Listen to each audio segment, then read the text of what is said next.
Do I have everybody's attention now?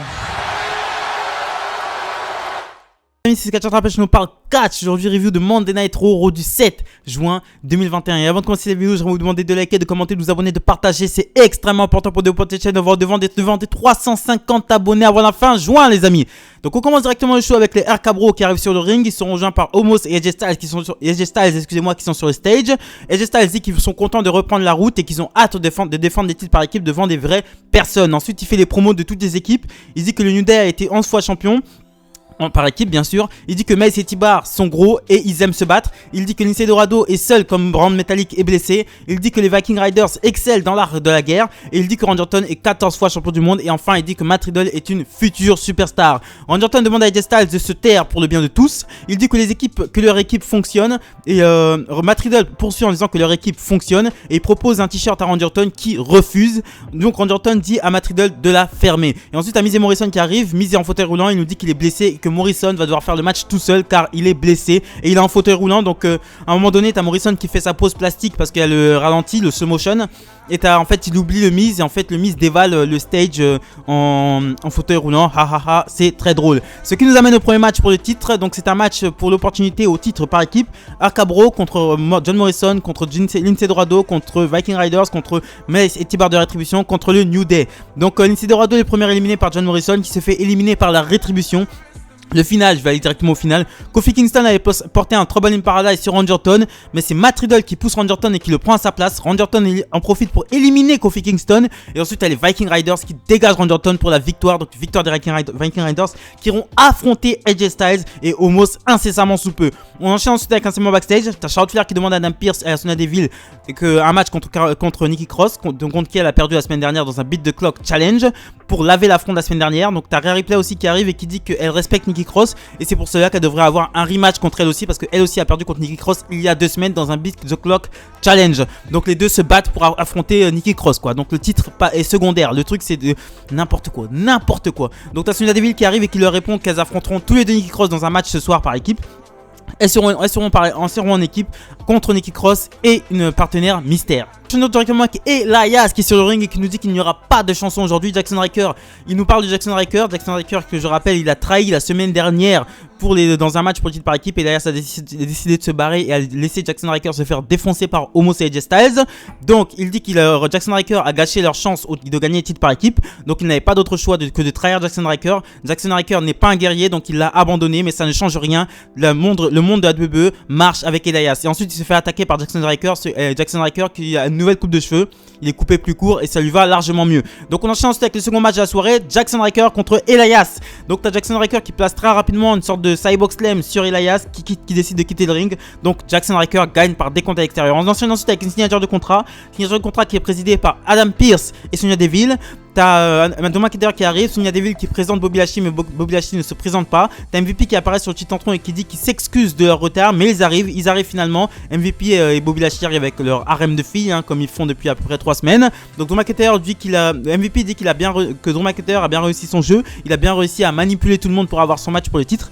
Bobby Lashley lui assure que ce sera le dernier match et que si McIntyre perd, il n'aura plus jamais de chance au titre de la WWE tant qu'il l'aura. Drew McIntyre accepte et il dit que il veut que le match soit un Hell in a Cell. T'as MVP qui accepte, les deux signent le contrat et ensuite t'as Drew McIntyre qui dit que ce match sera un enfer et ensuite il dit à Bobby Lashley rendez-vous en enfer. Ensuite il sort une épée de sous la table et il brise la table en deux. Drew McIntyre qui annonce que le match sera un Hell in a Cell.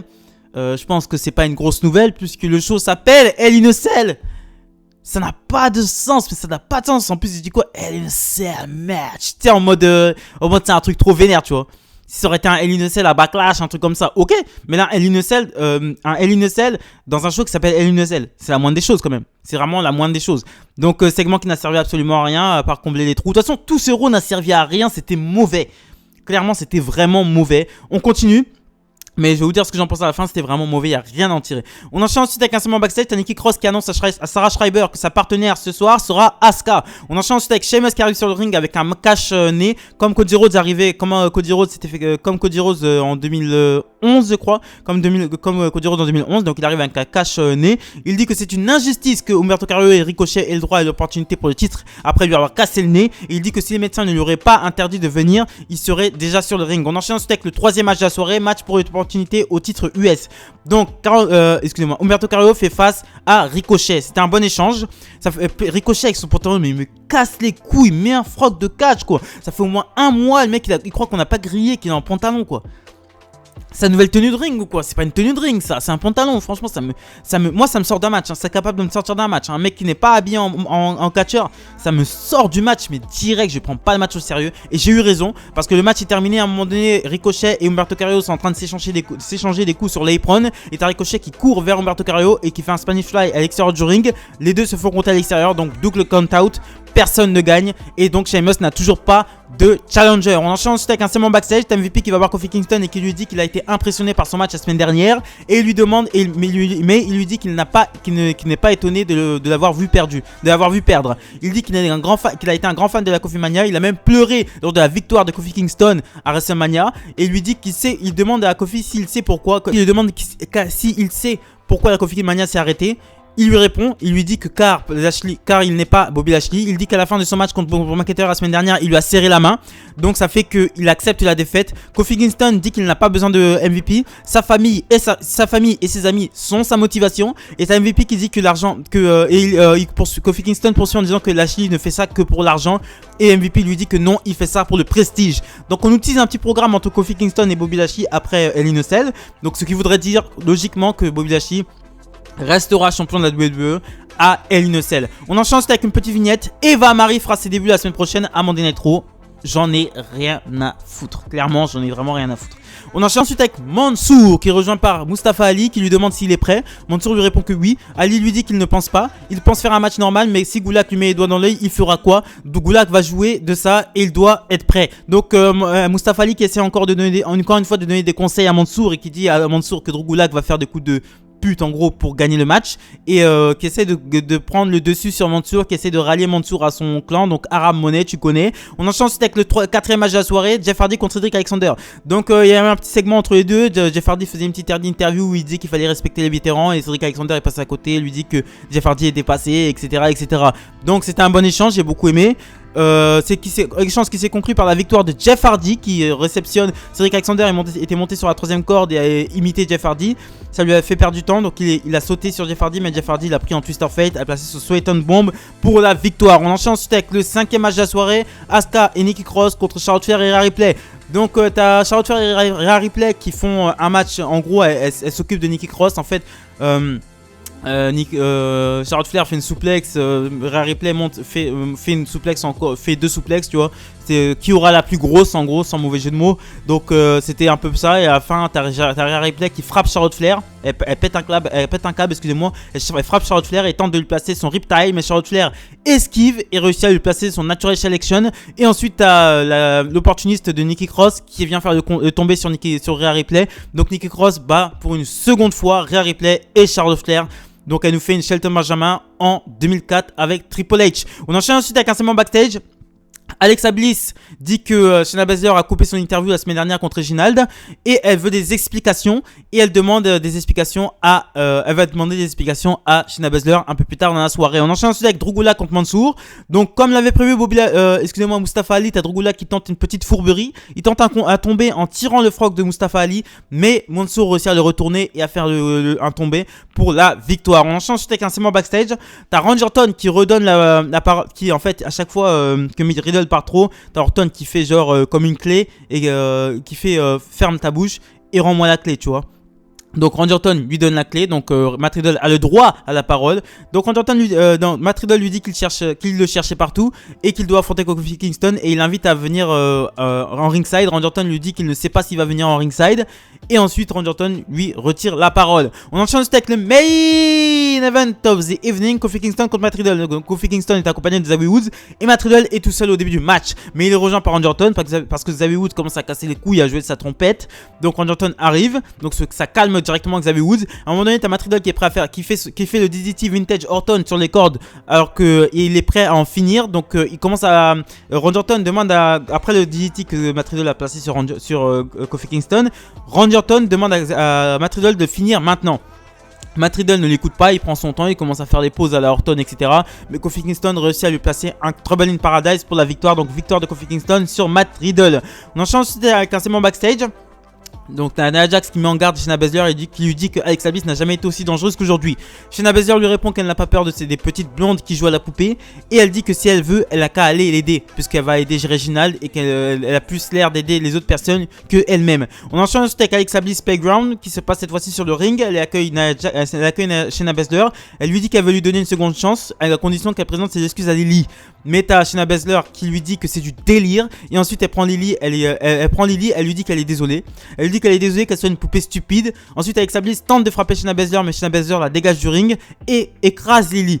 Et ensuite t'as les lumières qui commencent à se troubler, etc. T'as Shayna Baszler qui prend la fuite, qui est sur le stage. Et ensuite t'as les pyros qui commencent à s'activer. Shayna Baszler prend la fuite dans les vestiaires, mais toutes les portes sont fermées. Elle trouve aucune issue.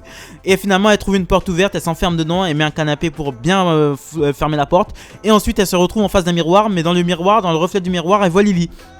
Elle se retourne, Lily n'est plus là. Donc elle met un gros coup de savate dans le miroir. Et dans les fissures du miroir cassé, on voit Lily. Et elle se retourne, on voit pas Lily. Et ensuite elle commence à péter un câble, à crier. Les lumières s'éteignent et elle crie. Donc et on entend Shayna Baszler crier. C'était nul. C'était nul, mais nul. Putain, mais c'était horrible. C'était horrible ce Raw. Et en fait le truc, dès que je voyais des petites annonces genre Alexa Bliss, Shayna Baszler va s'excuser auprès d'Alexa Bliss et tout, je voyais dans le show ça durait. Je voyais que le segment venait pas. Je voyais que ça venait pas. Donc à la fin du show, quand il y a eu le truc avec Kofi Kingston, pour moi il était fini le show. Et après je vois Tax, je vois que ça continue. J'ai fait merde, c'était ça le segment de fin. J'ai fait putain. Avec leur vieille cinématique tout pourri. Moi, le truc surnaturel, vous le savez, ceux qui me connaissent depuis le début, vous connaissez. Le film, je déteste. Alexa Bliss, je déteste. C'est mal foutu. C'est un truc, ils savent pas gérer le paranormal. Enfin, ils savent plus gérer le paranormal. Avant, ils savaient le faire parce que c'était une nouvelle technologie. C'était une nouvelle technologie dans les années 90 et Undertaker et tout. C'était vraiment de la nouvelle technologie. C'était vraiment des trucs. C'était une sorte de magie visuelle.